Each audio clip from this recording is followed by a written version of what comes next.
జ్ఞాన వైరాగ్య పక్ష కడు దివ్య రూపమా గరుడ వాహనమా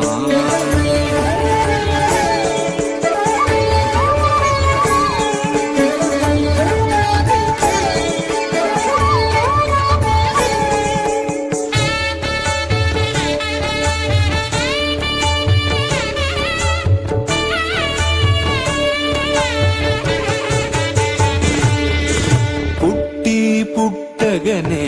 అపూర్వయుక్తి యుక్తుడవై అమరలోకముల నుండి